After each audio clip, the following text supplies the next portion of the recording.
ጤና ይስጥልን የተወደዳችሁ ተከታታዮቻችን ምጣኔ ሀብታዊ እድገት ለማህበራዊ ዋስትናችን በማለት ተግቶ ከሚሰራው ገበያ ሚዲያ የህዳር 27 ቀን 2018 ዓ.ም ዕለታዊውን የምዕራፍ 1 የዜና ዘገባችንን ይዘንላችሁ ቀርበናል። የዜና ዘገባችንን ስፖንሰር ያደረገልን አጋራችን ደግሞ የሮሃ ፎሬክስ ቢሮ ነው። በዜና ዘገባችን ላይ የሮሃ ፎሬክስ ቢሮን የዕለቱን የውጭ ምንዛሬ ተመን የምናጋራችሁ ይሆናል። በዜናዎቻችን ላይ ደግሞ የተመረጡ ምጣኔ ሀብታዊ ማህበራዊና ሌሎች ወቅታዊ እንዲሁም አዳዲስ ጉዳዮችን አካተናል።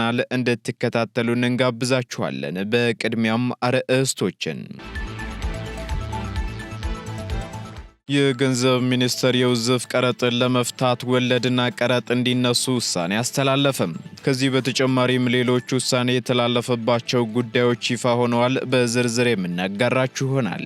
ሁሉም ተቋማት ሰራተኞቻቸውን የጉብኝት መዳረሻዎችን እንዲያስጎበኙ የሚያደርግ ደንብ ሊጸድቅ መሆኑ ተሰማም። ሙሉ መረጃውን በዝርዝር የምናደርሳችሁ ይሆናል።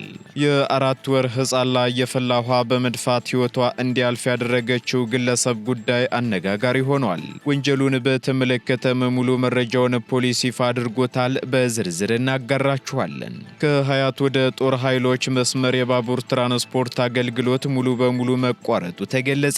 በሌላ በኩል ለአንድ ሳምንት ክልከላ ተጥሎበት የነበረው የትራንስፖርት አገልግሎት መነሳቱ ተሰምቷል። በዝርዝር እናጋራችኋለን። ኢትዮጵያን ጨምሮ ለ3 ሀገራት ለትራንስፖርት ኮሪደር ከፍተኛ ሚሊዮን ዶላር ጸደቀም። ለመሆኑ ይህን ገንዘብ ያጸደቀው ማን ነው? የምትሰሙት መረጃችን ነው። የተወደዳችሁ የገበያ ሚዲያ ተከታታዮቻችን እነዚህንና ሌሎች ኢኮኖሚያዊና ማህበራዊ መረጃዎቻችንን ይዘንላችሁ ቀርበናል። አዳዲስ እንዲሁም ትኩስ ኢኮኖሚያዊና ማህበራዊ መረጃዎቻችንን ለማግኘት ታዲያ የገበያ ሚዲያን እንድትወዳጁ እየጋበዝን በዝርዝር ወደምንመለከታቸው መረጃዎቻችን እናልፋለን። ከትላንት እስከ ዛሬ አብራችሁ የቆየው ዲኤምሲ ሪል ስቴት ዛሬም በአዲስ ነገር ብቅ ብለዋል። ከ4000 በላይ አባወራዎችን የቤት ባለቤት ባደረግንበት ዘመናዊ መንደራችን ውስጥ በአዲሱ የፔንትሃውስ ብሎክ ብቅ ብለናል። አሁንም የደንበኞችን ፍላጎት ይበልጥ ለማሟላት ከነበሩት ቤቶቻችን በተጨማሪ አዲስ ፔንትሃውስ ብሎክና ከ27 ካሬ ጀምሮ የንግድ ሱቆችን ይዘን ቀርበናል። በ10 በመቶ ቅድመ ክፍያ፣ በ60 በመቶ የባንክ ብድር በካሬ ከ88246 ብር ጀምሮ ከባለ 1 እስከ ባለ 4 መኝታ ቤት ባለቤት ይሁኑ። እነዚህ ቤቶችን ሙሉ ለሙሉ የከተማ እይታ፣ የተራራ እይታና ያማረ የኮሪደር ልማት በሚገባ የሚያዩ ሲሆን በተጨማሪም በዚህ መንደር ለተለያዩ አገልግሎት የሚውሉ የንግድ ሱቆችንም በታላቅ ቅናሽ የግሎ ማድረግ ይችላሉ። ቀድሞ ለሚመጡ 10 ደንበኞች ልዩ የ30 በመቶ ቅናሽ ያገኛሉ። የዚህ ዕድል ተጠቃሚ ለመሆን ቀጠሮ በመያዝ ወደ ዋናው ቢሮአችን በ0963 53 73 50 ወይንም 0911 86 63 50 ይደውሉ። መልካም ዕድል። ዲኤምሲ ሪል ስቴት። በአዲስ አበባ ከተማ ያለው የውሃ አቅርቦት የ841,000 ሜትር ኪዩብ ክፍተት አለበት ተባለም። በአገር አቀፍ ደረጃ ለከተሞች ከተቀመጠው የውሃ አቅርቦት መጠን ጋር ሲነጻጸር በአዲስ አበባ ከተማ ያለው የውሃ አቅርቦት የ841,000 ሜትር ኪዩብ ክፍተት እንዳለበት አንድ ጥናት አሳይቷል። ጥናቱን ያደረገው ኢንተግሪቲ የማማከር አገልግሎት ሲሆን በዚህም በሀገር አቀፍ ደረጃ ያለው መስፈርት ቢያንስ ዜጎች በቀን ለ16 ሰዓት በቤት ውስጥ ውሃ ማግኘት እንዳለባቸው ያስቀምጣል ሲሉ የአገልግሎቱ ዋና ስራ አስኪያጅ ዶክተር ሸጋው ፈንቴ ተናግረዋል። በዚህም የክርስቲያን የበጎ አድራጎትና የልማት ማህበር ህብረት በኢትዮጵያ በተመረጡ 4 ከተሞች ላይ ያለውን የውሃ አቅርቦትና ለዝቅተኛ የውሃ አገልግሎት ተጠቃሚነትን በተመለከተ ጥናት እንዲካሄድ አድርጓል የተባለም ሲሆን በጥናቱም ደግሞ በርካታ ችግሮች መለየታቸውን ዋና ስራ አስኪያጁ ገልጸዋል። ዶክተር ሸጋው አክለውም የተቀመጠውን ደረጃ ለማሟላት በአዲስ አበባ 841,000፣ በድሬዳዋ 23,000፣ በሐዋሳ 16,904 እንዲሁም በአዳማ ከተማ ደግሞ 10,400 ሜትር ኪዩብ ውሃ እንደሚያስፈልጋቸው ተናግረዋል። በእነዚህ ከተሞች ከፍተኛ የውሃ እጥረትና ክፍተት በመኖሩ ከሚያመርቱት በተጨማሪ የተጠቀሰውን የውሃ መጠን ማሟላት እንደሚያስፈልግም በጥናቱ ተለይቷል። ቆይቷል ብለው ሆኖም ግን ለውሃ አቅርቦት እጥረቱ ተጠያቂነትን ለማረጋገጥ ደግሞ በሀገር አቀፍ ደረጃ ፖሊሲ እንዳለ ጠቁመዋል። ፖሊሲው ማንኛውም የውሃ አገልግሎት የሚሰጥ ተቋም ተጠያቂ መሆን አለበት ቢልም ይህን ተግባራዊ ለማድረግ የሚያስችል የሕግ ማዕቀፍ አለመኖሩን ዋና ስራ አስኪያጁ ገልጸዋል። እንዲሁም በክልሎችና በከተሞች ያሉ የውሃና የፍሳሽ አገልግሎትና ባለስልጣናት በውሃና ፍሳሽ አገልግሎት አዋጅ መሰረት እንደሚተዳደሩ አንስተው ገለልተኛ የሆኑ ተቋማት የሚሰጡትን አገልግሎት የሚፈትሽ አካል ያስፈልጋል ሲሉም ገልጸዋል።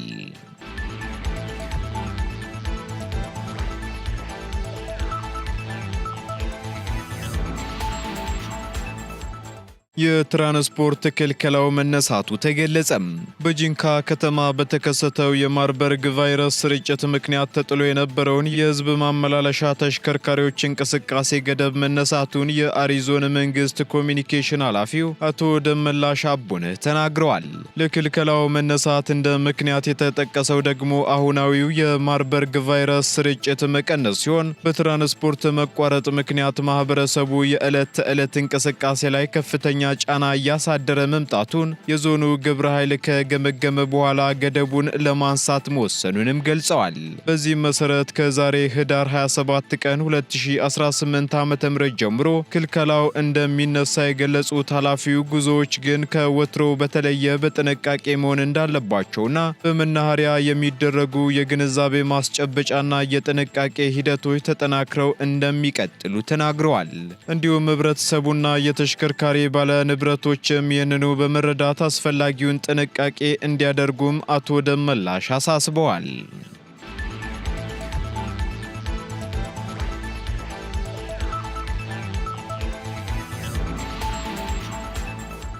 የአራት ወር ህፃን ላይ የፈላ ውሃ በመድፋት ህይወቷ እንዲያልፍ ያደረገችው ግለሰብ መቀጣቷ ተገለጸ።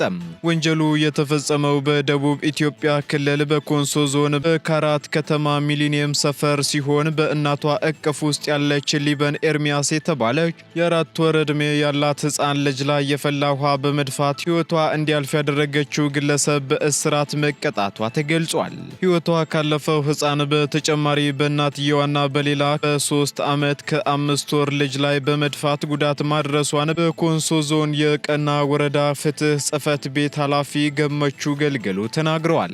ኃላፊው አክለውም የ4 ወር ዕድሜ ያላት ህፃን ወዲያውኑ ህይወቷ ሲያልፍ የ3 ዓመት ከ5 ወር ህፃንና ወላጅ እናቷ በሕክምና ህይወታቸውን ማትረፍ ተችሏል ማለታቸውን ብስራት ሬዲዮ ዘግቧል። በዚህም ፖሊስ ተከሳሽን በቁጥጥር ስር በማዋል በወንጀለኛ ህግ አንቀጽ 27 ንዑስ አንቀጽ 1 እና 58 ህዝባር 1 ሀሌት ውሃና 539 ህዝባር 1ን ጠቅሶ ክስ መስርቷል። ተከሳሽም የወንጀሉን ድርጊት አምና ተበዳይ ስለምትሰድባትና ስለምታንቋሽሻት ወንጀሉን የፈጸመች መሆኗን በመግለጿ ችሎቱም የአቃቤ ህግ ምስክሮችን ከሰማ በኋላ ተከሳሿ እንድትከላከል ብይን ሰጥቷል።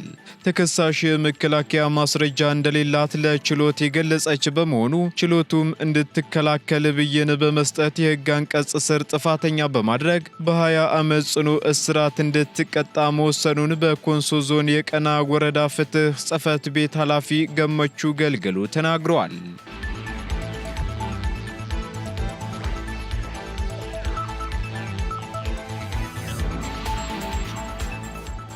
ከሀያት ወደ ጦር ኃይሎች መስመር የባቡር ትራንስፖርት አገልግሎት ሙሉ በሙሉ መቋረጡ ተገለጸ።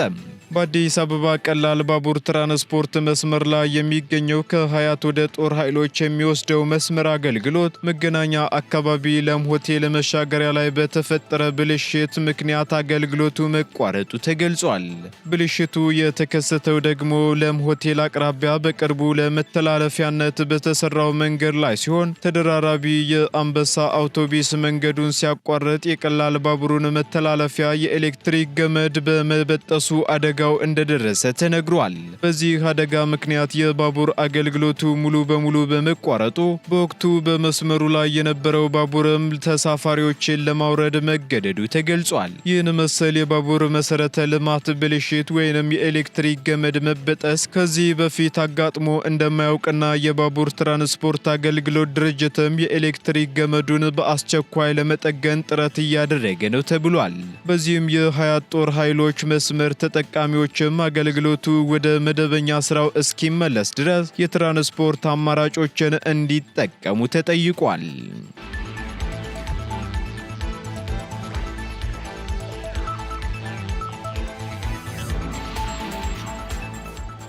የውዝፍ ቀረጥን ችግር ለመፍታት ወለድና ቀረጥ እንዲነሱ ውሳኔ ተላለፈ።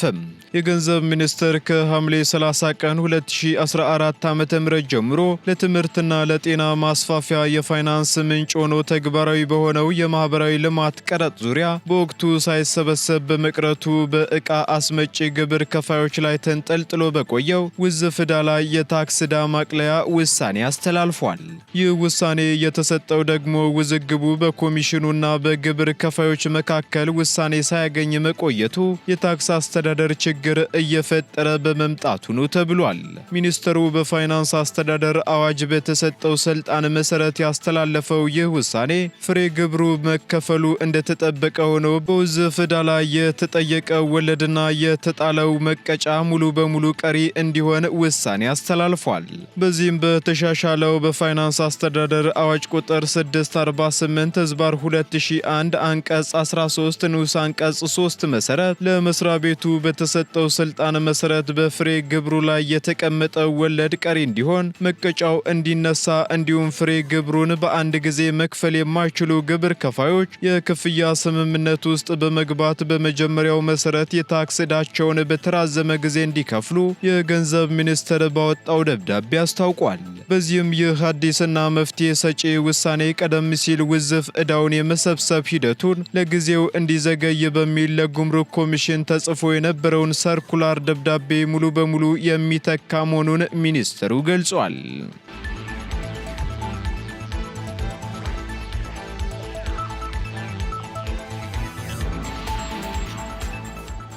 ተቋማት በዓመት አንድ ጊዜ ሰራተኞቻቸውን የጉብኝት መዳረሻዎችን እንዲያስጎበኙ የሚያደርግ ደንብ ሊጸድቅ መሆኑ ተገለጸ። የአዲስ አበባ ከተማ አስተዳደር ቱሪዝም ኮሚሽን የሀገር ውስጥ ቱሪዝም እድገትን ለማሳደግ በማሰብ ተቋማት ሰራተኞቻቸው በከተማዋ የሚገኙ የጉብኝት መዳረሻዎችን በዓመት አንድ ጊዜ እንዲያስጎበኙ የሚያደርግ ደንብ ወጥቶ እንዲጸድቅ ወደሚመለከተው አካል መላኩን አስታውቋል። ከዚህ በተጨማሪም በተለያዩ ተቋማት ወደ 74 የሚደርሱ የሀገርን እንወቅ ክበባት እንዲቋቋሙ መደረጉና ነዋሪዎችም ጉብኝትን ባህል ማድረግ እንዳለባቸው የኮሚሽኑ ኮሚሽነር አቶ ሁንዴ ከበደ ተናግረዋል። ኮሚሽነሩ አክለውም ሁሉም ተቋማት በዓመት አንድ ጊዜ ሰራተኞቻቸው የጉብኝት መዳረሻዎችን እንዲጎበኙ የሚያስችል በሕግ የተደገፈ ደንብ መዘጋጀቱን ጠቁመዋል። ይህን ተከትሎ የሀገር ውስጥ ቱሪዝም ማበረታቻ የሚባል ደንብ መውጣቱንና እንዲጸድቅ ወደሚመለከተው አካል መላኩን የተናገሩት ኮሚሽነሩ ሀገርን እንወቅ ክበባትን በከተማዋ በሚገኙ በመንግስትና በግል ተቋማት ጭምር እንዲስፋፋ እየተሰራ ነው ማለታቸውን አሃዱ ዘግቧል። እንዲሁም የውጭ ጉብኝቶችን ከማሳደግ በተጨማሪም የሀገር ውስጥ ጎብኚዎችን የማበረታታት ስራ እየተሰራ መሆኑን የገለጹም ሲሆን ዘርፉ ለሀገር ምጣኔ ሀብታዊ እድገት ያለው ሚና ትልቅ እንደሆነም ተናግረዋል። ሀገራት በፍጥነት እያደገ የመጣውን የቱሪዝም ወይንም ጭስ አልባ ኢንዱስትሪን በማጎልበት የሀገራቸውን ተፈጥሯዊ ባህላዊና ታሪካዊ መስህቦችን በማልማትና ለሀገርና ለዓለም በማስተዋወቅ እየሰሩ የሚገኙ ሲሆን ከዚህም ውስጥ አንዷ ኢትዮጵያ ናት ሲሉ አብራርተዋል።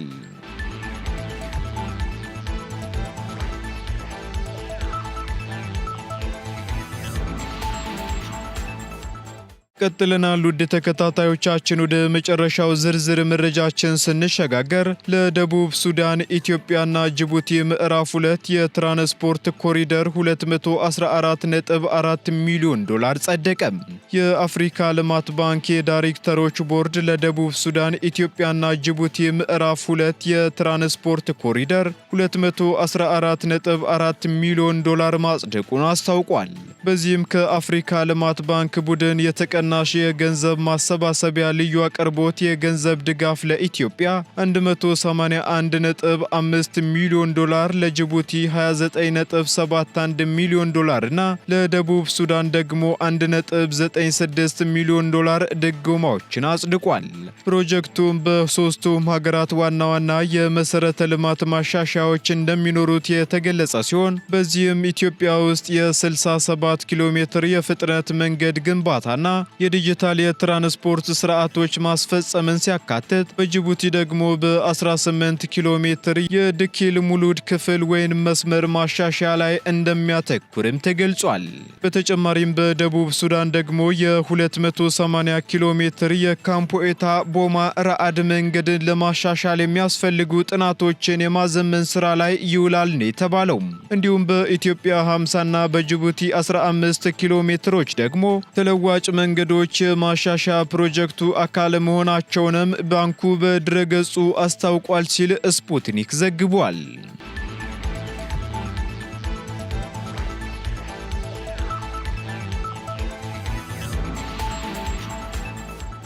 ቀጥለናል ውድ ተከታታዮቻችን። በመጨረሻም የሮሃ ፎሬክስ ቢሮን የዕለቱን የውጭ ምንዛሬ ተመን መረጃ እናጋራችኋለን። በዚህም አንድ የአሜሪካ ዶላር 174 ብር ከ67 ሳንቲም የተገዛ 178 ብር ከ16 ሳንቲም እየተሸጠ ይገኛል። ፓውንድ ስተርሊንግ ደግሞ 222 ብር ከ32 ሳንቲም መግዣው ሲሆን መሸጫው ደግሞ 226 ብር ከ76 ሳንቲም ሆኗል። ዩሮ 196 ብር ከ56 ሳንቲም የተገዛ 200 ብር ከ49 ሳንቲም የተሸጠ ይገኛል።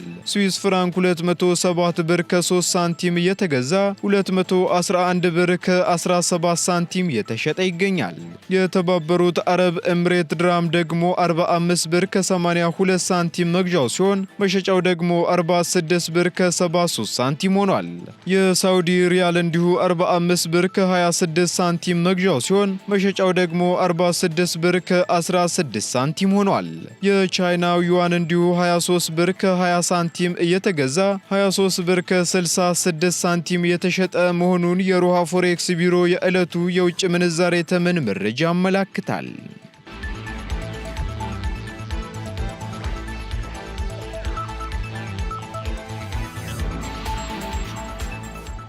የተወደዳችሁ የገበያ ሚዲያ ተከታታዮቻችን ለምዕራፍ አንድ ያዝንላችሁ ኢኮኖሚያዊና ማህበራዊ መረጃዎቻችን እነዚህን ይመስሉ ነበር።